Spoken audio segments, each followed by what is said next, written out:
It started with a letter taped to my door, a perfect white envelope stamped with the HOA's golden seal, the same emblem that had ruined more families in our neighborhood than debt or disease ever could. Inside, one line printed in cold, bureaucratic font. Medical equipment installations are prohibited under Section 4.2. Non-compliant structures will result in penalty and removal. That non-compliant structure was the oxygen tank keeping my daughter alive. Her name was Emily, 9 years old, lungs collapsing one breath at a time from a rare autoimmune condition.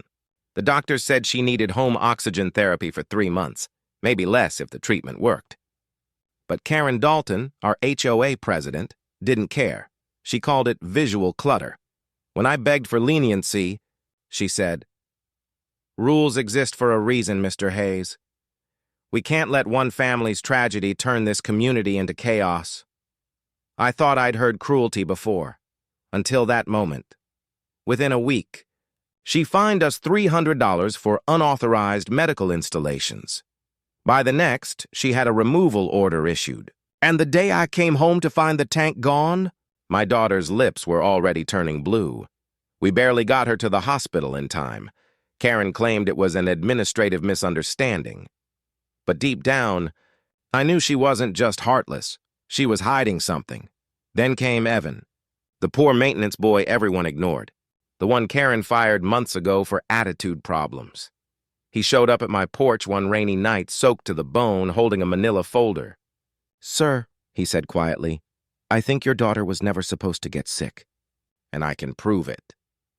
Inside that folder was a secret HOA file with Karen's signature on every page, a document that didn't just explain Emily's illness. It explained who caused it. Before everything fell apart, life on Maple Ridge Lane was the kind of quiet most people spent their whole lives chasing. The lawns were always green, the mailboxes freshly painted, and the smell of jasmine floated through the air every evening. Our house sat at the very edge of the cul-de-sac, small, sun-warmed, and imperfect in all the ways that made it feel human. My daughter Emily filled it with laughter. Even when her condition started, even when her breath grew shorter, she'd find ways to make us smile. She loved to paint clouds, the kind that looked like they were holding secrets. "They're just waiting to tell you stories, Daddy," she used to say, brushing soft blue over the paper with her tiny hands. Her mother, Laura, was the heartbeat of our home, strong, kind, and endlessly patient. She worked from the kitchen window, keeping one eye on her laptop and the other on Emily playing in the garden. Our neighbors used to call us the lucky ones, and in some ways, we were until the HOA president decided luck wasn't part of her policy. Karen Dalton ran the neighborhood like a queen ruling over a glass kingdom. Her yard was immaculate, her smile rehearsed, her power absolute. Every month she sent out newsletters reminding residents of the image expectations of Maple Ridge, the kind of words that sounded harmless until you lived under them. At first, we tried to follow every rule: lawn height, paint shades, trash bin placement, anything to keep the peace. But when Emily's health began to fail and the doctors said she needed home oxygen, peace no longer mattered.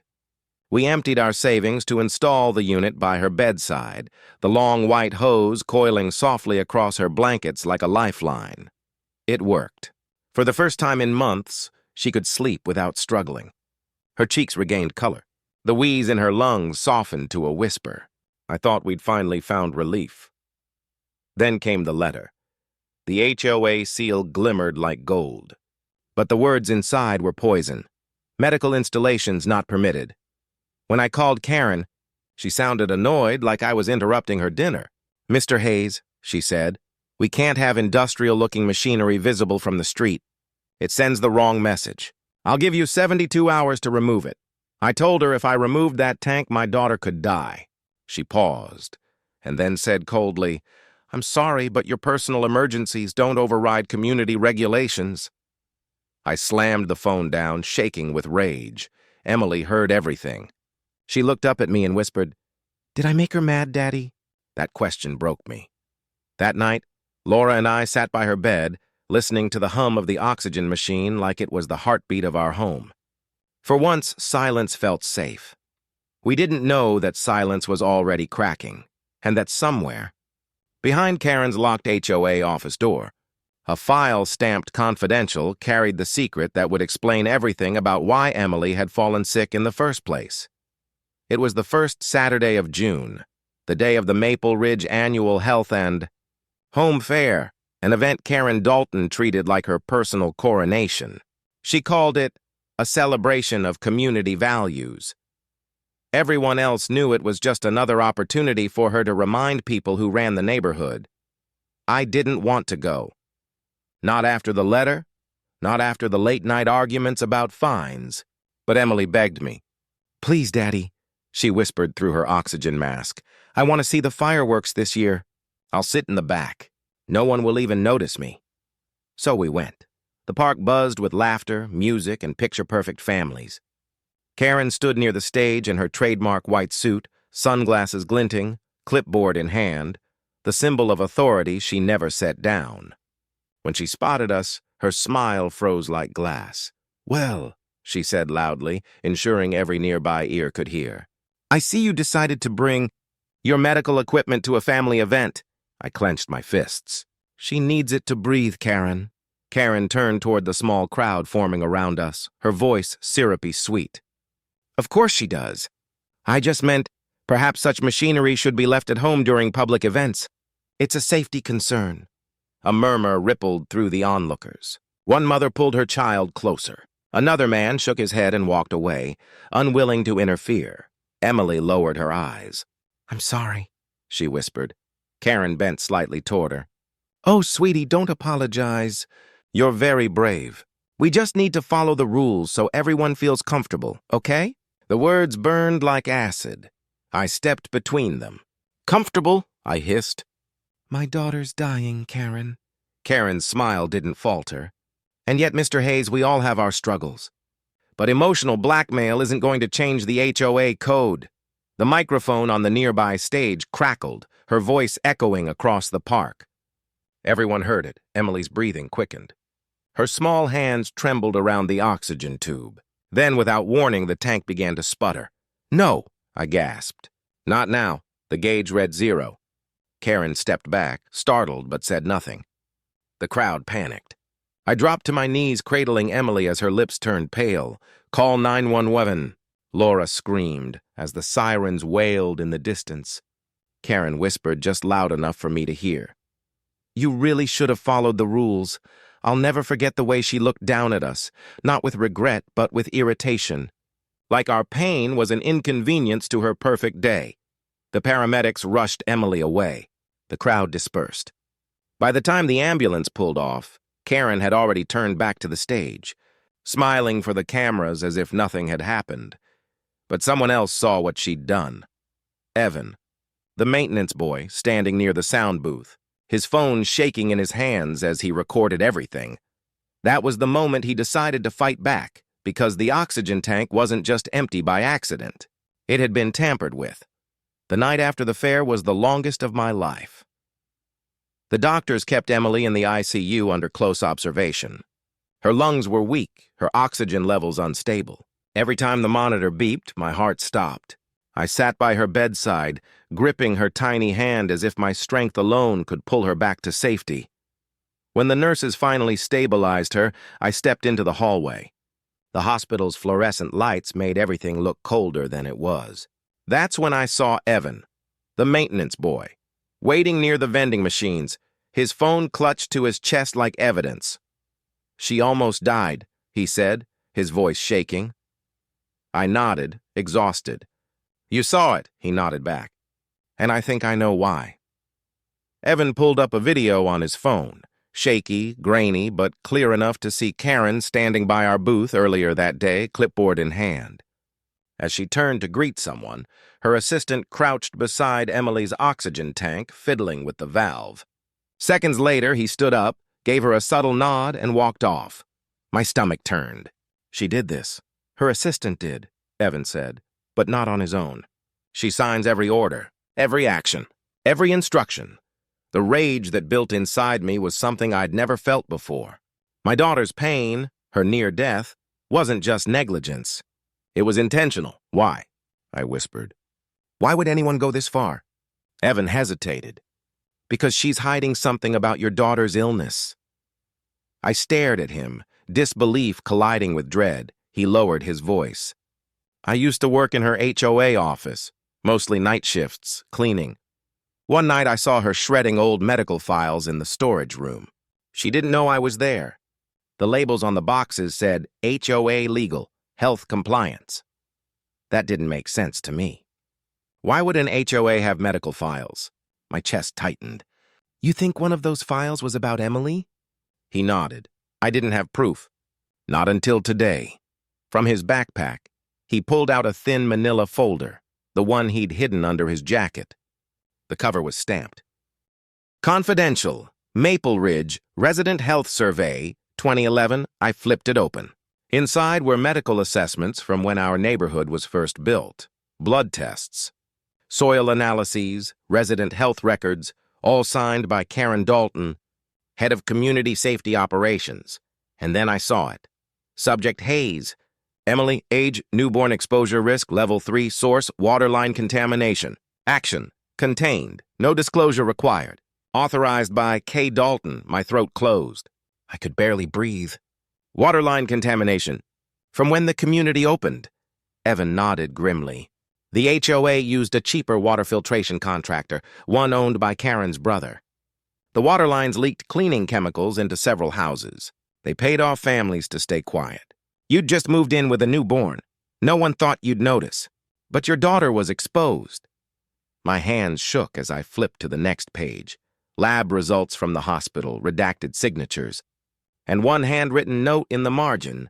Parents suspect genetic disorder. No link to HOA infrastructure. I felt sick. She buried it. She buried everything, Evan said. That's why she couldn't risk you suing her. If your daughter recovered, you might ask questions. But if the treatment stopped, he didn't have to finish. The words hung between us like smoke. Karen hadn't just followed rules, she'd weaponized them. She had turned the HOA codebook into a shield for her own crime. When I left the hospital that night, the rain had started again.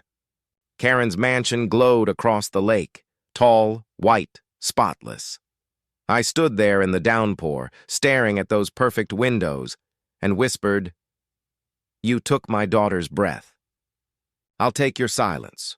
Because from that night on, the fight wasn't about fines or rules anymore. It was about justice, the kind that even Karen Dalton couldn't buy her way out of. The next morning, Crescent Hill looked normal from the outside. Manicured lawns, trimmed hedges, American flags fluttering in the sunlight. But beneath the calm, something had cracked. Karen Dalton's empire was beginning to shake. I sent copies of the confidential file to every medical contact I knew. Pediatric specialists, environmental analysts, even an investigative journalist I'd once helped at the paper mill. Most didn't respond right away, but I knew word would spread. Meanwhile, Evan came by every night after his janitorial shift, helping me organize what we had. "We'll need more proof," he said. "Something official. She'll deny everything unless we corner her legally." He was right. Karen was ruthless, and she was already moving fast.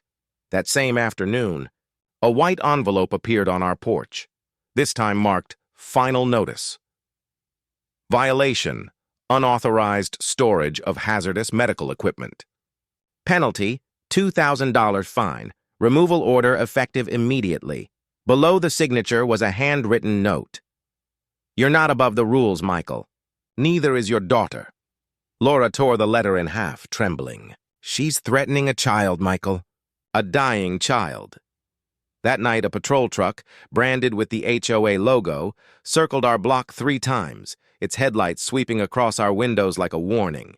By morning, someone had spray-painted the words "Rules First" across our fence. The neighbors said nothing. Some looked away when they saw us. Others whispered behind curtains. Fear had always been Karen's favorite weapon, and she wielded it beautifully. But fear was a luxury I couldn't afford anymore. When I got to the hospital, Emily was asleep, her breathing softer but weaker. Evan showed up minutes later, face pale, holding a new piece of evidence. I broke into the HOA office, he said. You need to see this. Inside his backpack were security logs, digital access records from the HOA's storage servers. 2 entries stood out. Access, Medical Compliance Archive. User, K. Dalton. Date, 4/12, 3/17. AIM access, legal hold, Hayes file. User, admin, override authorization. Date, 4/12, 3:25 a.m. She tried to delete everything, Evan said quietly, but I caught it in the system backup. She broke into her own server at night. It hit me like a punch. She's covering it up again, right now, he nodded. We can't wait for the media. She'll crush the story before it gets out. Then the door opened, and Karen herself walked into the hospital room. She wore a beige coat and her fake sympathy like perfume. Mr. Hayes, she said softly. I heard about Emily's condition. I'm so sorry, my blood boiled. You have some nerve walking in here, she sighed. You're angry and I understand. But I can make this go away, all of it. The fines, the hospital bills, the controversy. You'll just need to sign a non-disclosure agreement. For Emily's sake, I stared at her. You poisoned my daughter and now you want to buy her silence? Her eyes hardened. Careful, Michael. Accusations like that can ruin families. You wouldn't want to lose your home on top of everything else. Then she turned and walked out. Calm, collected, as if she hadn't just declared war on a dying child's father. Evan's hands trembled. She's scared, he said. That means we're close, and he was right. The following week, the journalist I'd contacted finally called. I've seen the documents. They're real. If you're ready to go public, I'll bring a camera crew. That same day, the hospital called me in. Emily's lungs were deteriorating faster. She needs the advanced treatment immediately, the doctor said. But it's expensive, and we'll need HOA clearance for the in-home device. I laughed bitterly. HOA clearance? The same woman who caused this? The doctor frowned. Then start preparing your goodbyes. Something inside me broke that moment. Karen had taken everything from us. Our peace, our home, our safety. But now she'd touched the one thing she couldn't bury with signatures, because this time I wasn't fighting for fines or property. I was fighting for my daughter's life. And the truth was about to drag Karen Dalton into the light. For days, I barely slept. The steady beep of Emily's heart monitor became the rhythm of my nightmares. Every time it slowed, I felt like the world was holding its breath with me. Claire sat at her bedside, whispering lullabies with a cracked voice, refusing to cry where Emily could hear her. We took turns staying awake, one of us always at her side, as if love alone could keep her alive. The doctor said words like decline and palliative care. I stopped listening. I'd already lost faith in everyone who claimed to help. One night, I stepped outside the hospital for air. Rain fell softly against the parking lot, shimmering in the lamplight. Across the street, I saw the glow of Karen's SUV, the same car that once idled in front of my house during her nightly inspections. She was inside, her phone pressed to her ear, expression cold and distant. For a moment, our eyes met through the rain-streaked glass. I didn't see fear. I saw calculation. She drove off before I could move, but that look burned into me. She wasn't panicking. She was planning.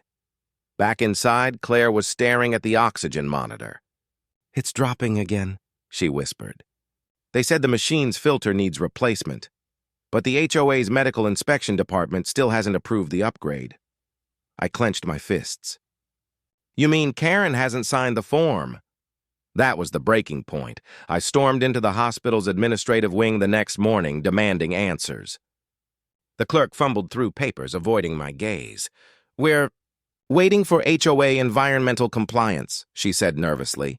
They cited Section 4.3, no exterior filtration equipment without board authorization. I laughed, a hollow, bitter sound. You're telling me my daughter can't breathe because of a rule book? The clerk looked away. Sir, if we act without clearance, the HOA could fine or sue the hospital. By the time I got back to the room, Emily was asleep, pale as porcelain, her chest barely rising. Claire looked at me with red eyes. She asked if she was dying, she whispered. What was I supposed to say? I sat beside her, holding her hand. You tell her she's going to wake up in a world where people like Karen don't win anymore. But when I looked into my daughter's fragile face, a darker voice inside me whispered that I was lying. Later that night, Evan found me in the parking lot. He looked just as broken. She's got people inside the HOA shredding documents, he said. If we don't move fast, she'll erase everything. I stared at him. Evan, I don't know if I can do this anymore. He stepped closer, his voice fierce. You can't quit now. She's counting on that. She's counting on you being too tired, too scared, too human to keep fighting. But your daughter, she's still fighting. So you will too. He was right. That night, as I stood over Emily's hospital bed, her little hand twitching inside mine, I made a promise under my breath. Not to God, not to the system, but to her. I'll make them remember your name, Emily, even if it kills me. And that was the night Michael Hayes, the quiet man Karen once humiliated, began turning into something else entirely. The night Evan pulled me back from despair, something inside me finally clicked. I'd spent months reacting, panicking, begging, pleading, but now for the first time I was thinking. Karen Dalton had spent years hiding behind rules and paper trails. That meant one thing: every crime she committed was written somewhere. So that's where we would hit her. Not with anger, but with her own signatures. Evan and I began mapping everything we had. He pinned each document across my living room wall: inspection forms, HOA bylaws, utility reports, invoices from the filtration company she'd hired 12 years ago. Red thread connected every lie. At the center of it all was one symbol: the HOA seal with her initials underneath, KD.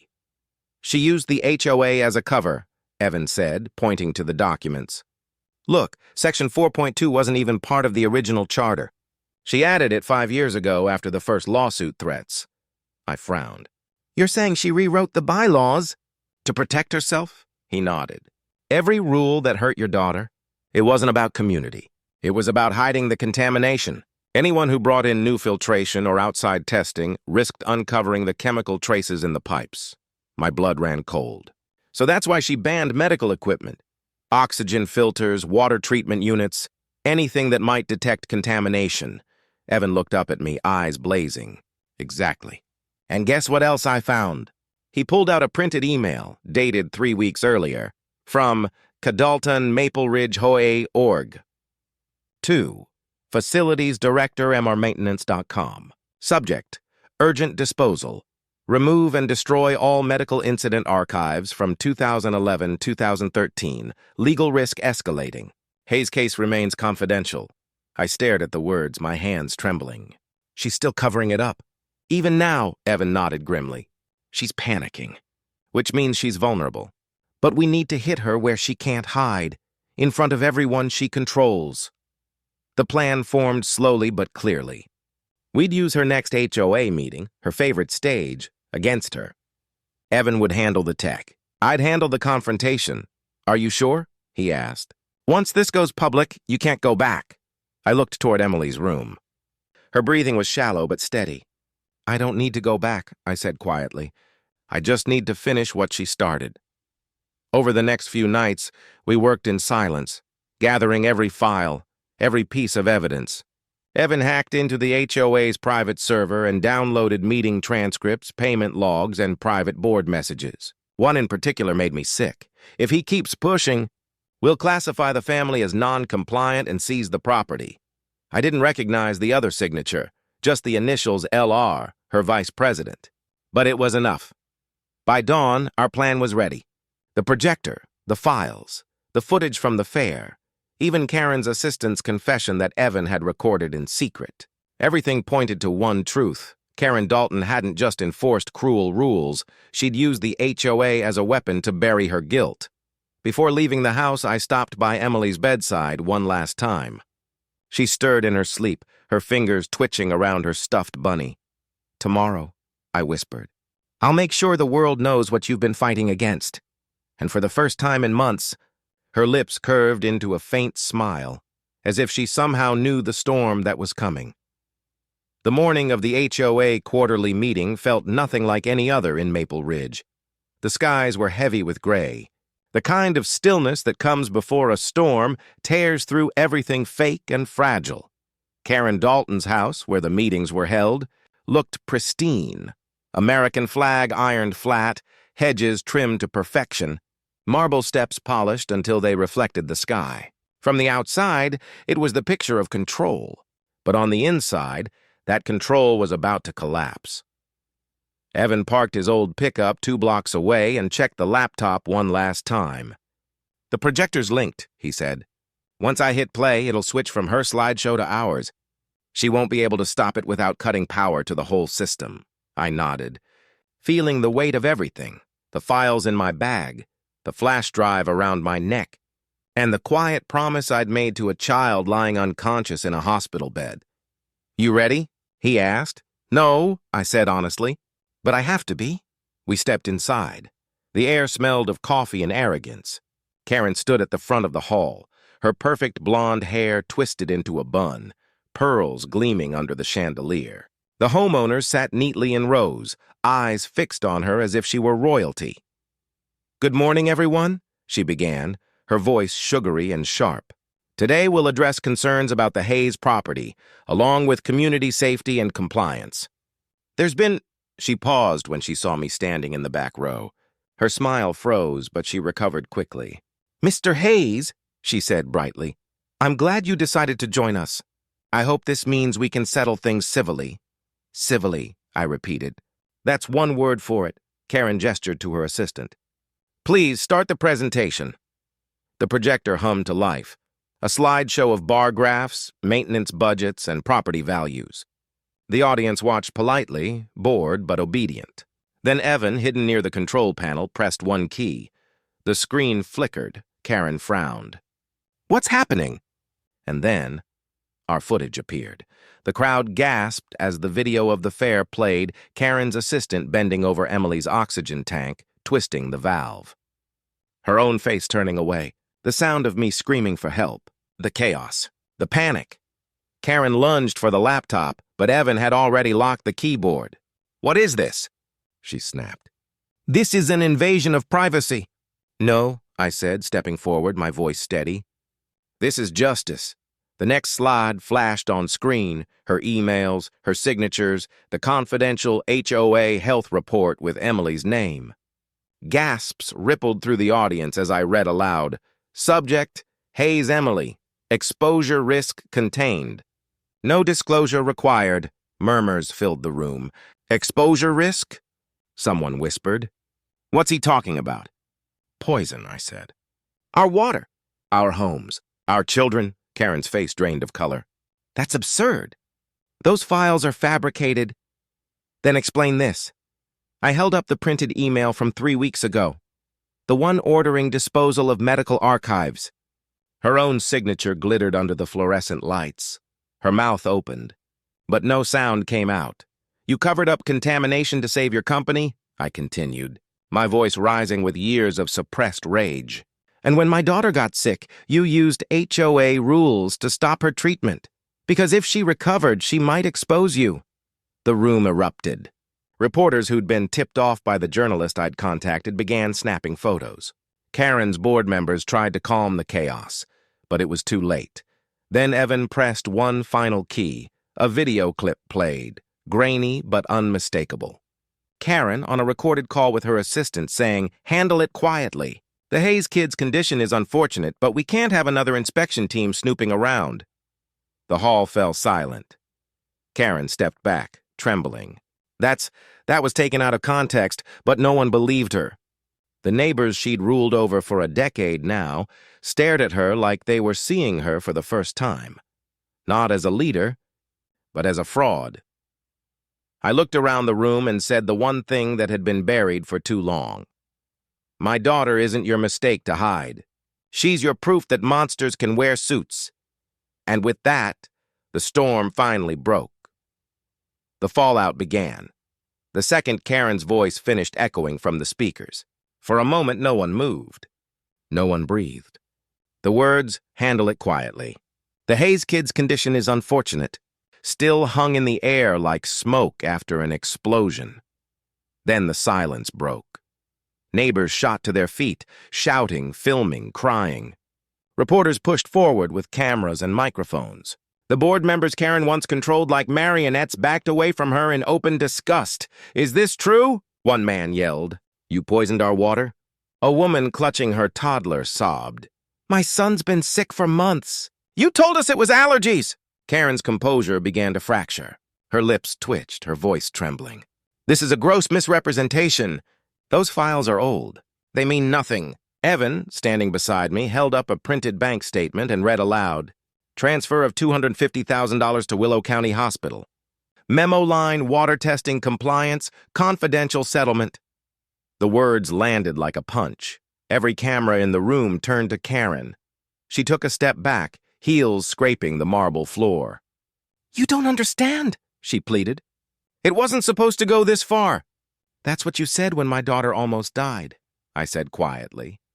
And then I did what I came to do. I walked to the podium, turned toward the crowd, and told the story. Everything from the first letter to the night the oxygen tank went dry. Every lie, every humiliation, every fine she'd used to choke our family. By the time I finished, there wasn't a dry eye in the hall. Even the reporters were silent. Karen's assistant, trembling in the corner, finally broke. "She told me to tamper with the tank," he whispered. "Said it was community property. I didn't know the girl would... I didn't know." Karen spun on him. "You're lying!" But it was over. The police officers, already stationed outside thanks to the journalist's tip, stepped into the room. One of them spoke calmly. "Karen Dalton, you are under investigation for corporate negligence, obstruction of justice, and endangerment of minors. You'll need to come with us." Her eyes darted wildly between me, Evan, and the crowd. "You can't do this to me! I built this neighborhood. Without me, it's nothing." Evan's voice cut through the chaos, steady and sharp. "Without you, it can finally breathe." As the officers led her away, flashes from cameras lit up the hall. Her perfect hair, her expensive pearls, her reputation, all collapsing under the glare of the truth she'd tried to bury. Outside, a crowd had gathered at the gates, residents, reporters, and parents holding their children. When Karen stepped out, handcuffed, a murmur swept through them. No one cheered. No one jeered. They just watched. It was the kind of silence that says, "We finally see you for what you are." I stood beside Evan as she was placed in the back of the cruiser. "It's over," he said quietly, but I shook my head. "Not yet. She'll say she's the victim. She'll twist it again. We have to make sure this time the story stays hers to own."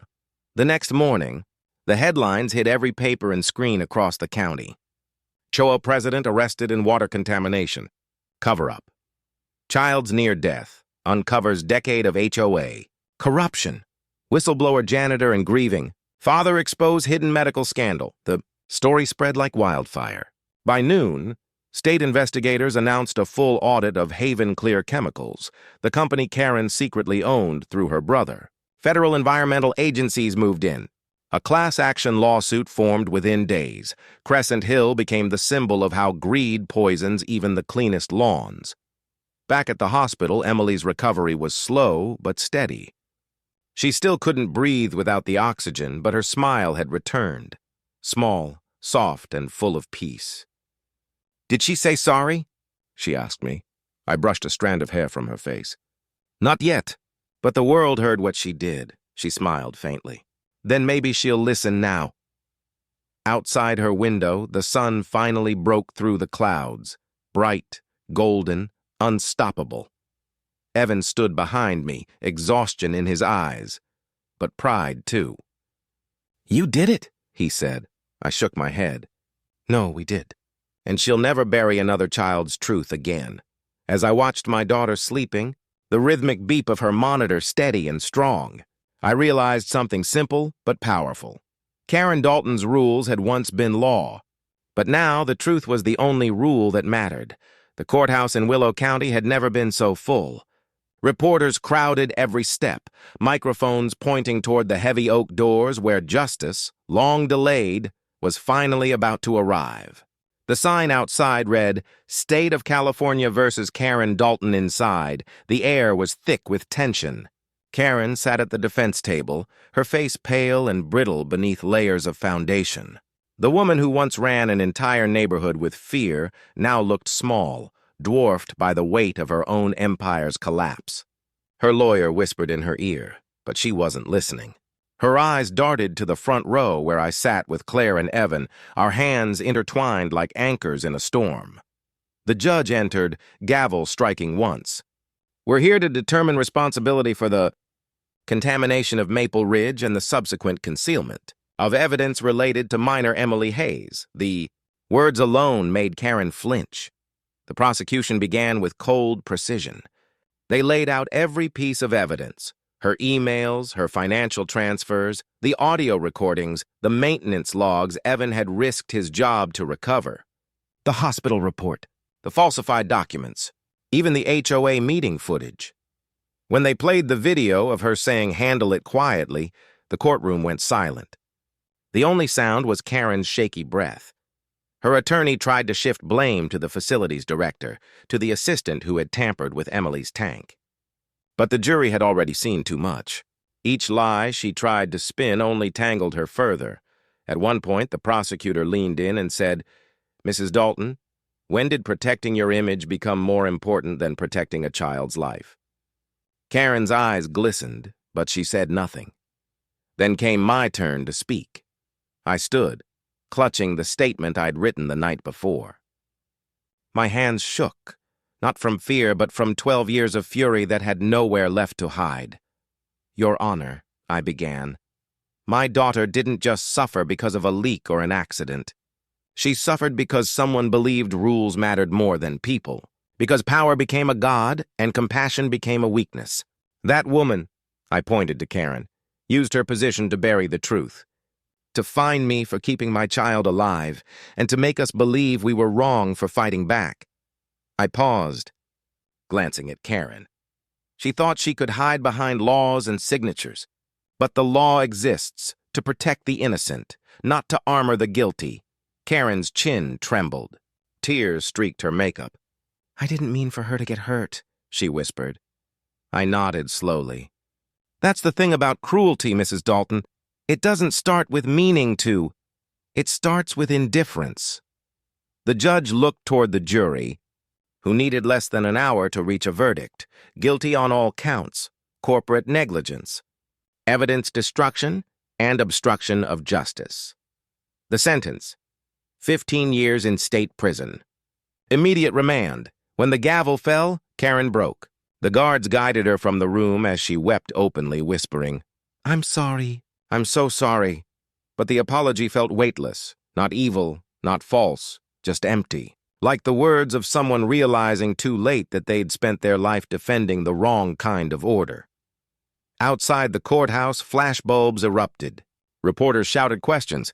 "Mr. Hayes, how does it feel to finally have justice?" I looked at the cameras and said only, "Justice isn't victory. It's peace. My daughter can finally sleep without fear."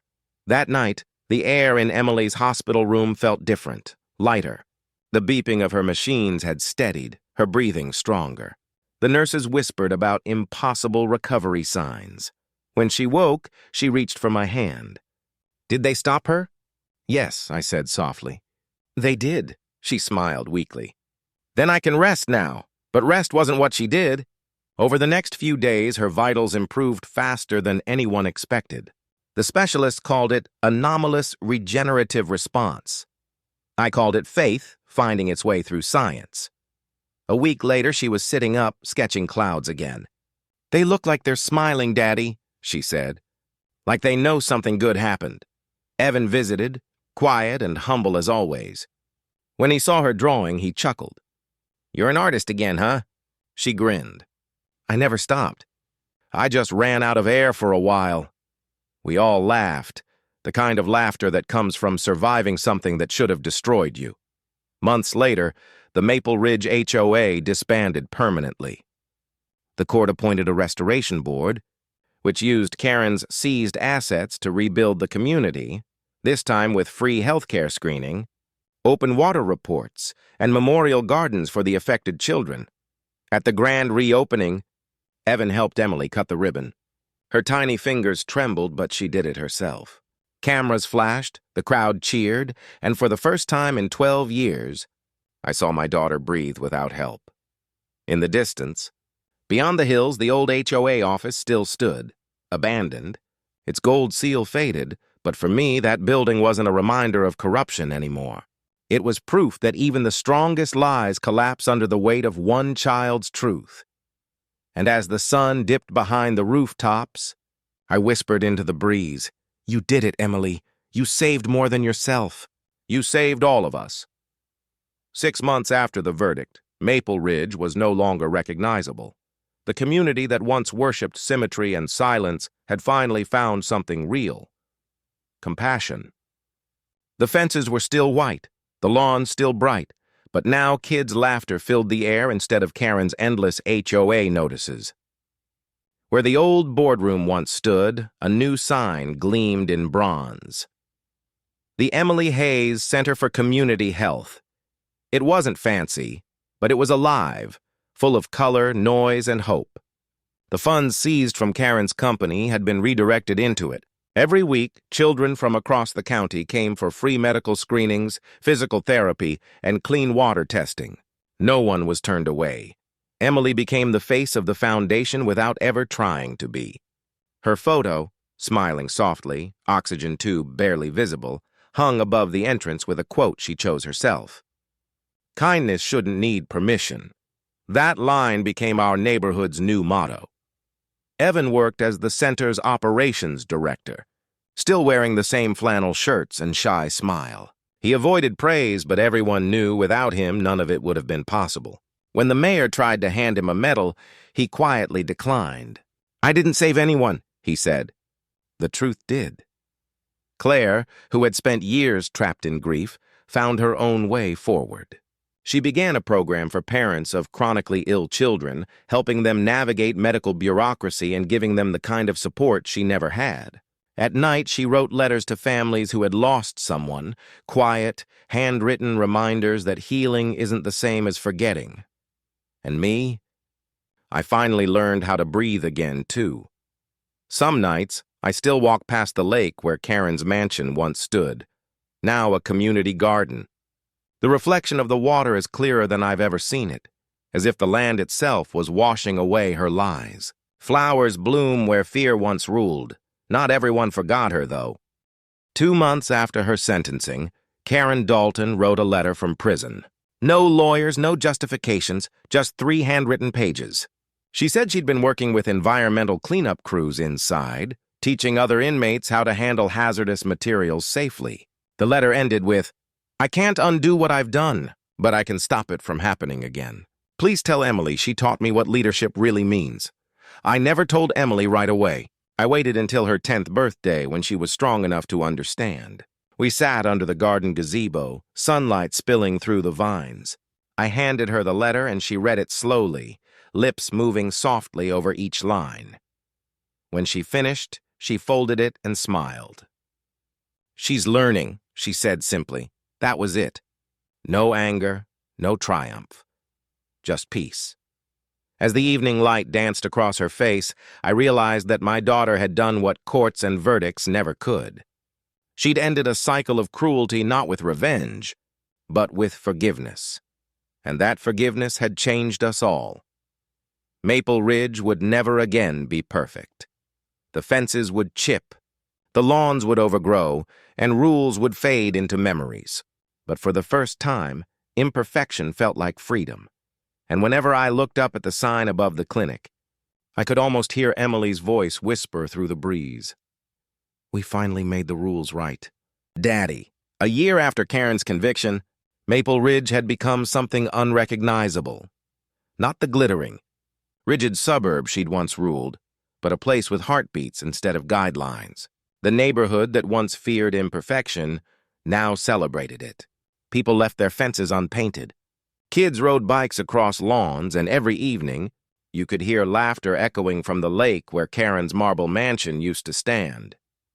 That lake had a new name now, Emily's Reflection. Every spring, the town held a memorial festival there, the Day of Light. Families brought lanterns, each with a name of someone who'd suffered or survived because of silence. And when the lanterns touched the water, they drifted together. Glowing in unison like stars on earth, Emily always attended. Sitting by the shore, wrapped in a yellow blanket, her hair longer, her skin brighter, her lungs stronger than anyone ever thought possible. Doctors still couldn't explain it. "It's not science," one said with a smile. "It's willpower." When it was her turn to speak that first year, she rolled to the microphone and said softly, "Rules didn't break me. People did. But people also saved me. The ones who cared, the ones who listened, and the ones who didn't give up even when I almost did." The crowd went silent, many wiping away tears. "Mrs. Karen made me sick," Emily continued. "But if she hadn't, maybe we never would have fixed the water for everyone else. So, thank you, Mrs. Karen. I hope you're helping people too." And that was Emily, a girl who turned her pain into peace, her scars into blueprints. The Emily Hayes Foundation grew beyond our small town. Within 2 years, it partnered with hospitals and local governments to fund safe water programs for low-income families. Her story became part of national campaigns for environmental reform. Reporters came, documentaries were filmed, but Emily never liked being called a survivor. "I'm not surviving anymore," she told one interviewer. "I'm living." At night, she still painted. Her favorite was one she called The Rule Book of the Sky. It showed clouds shaped like broken pages, sunlight pouring through the cracks. She said it reminded her that even rules can be rewritten if the right people hold the pen. Evan visited often, still her closest friend. Sometimes they'd sit by the water, not saying a word. He once told me quietly, "She doesn't just forgive the past, she redeems it." And he was right, because when the wind blew across that lake, carrying the shimmer of the lanterns, it felt like the whole town had learned to breathe again. Not because justice had been served, but because compassion finally became law. As I watched Emily lift her lantern that night, her small hands glowing in the golden light, I whispered the same words I had the day she was born. "You don't have to walk to lead, sweetheart. You already light the way." And as her lantern floated across the water, joining hundreds of others, I realized she always had.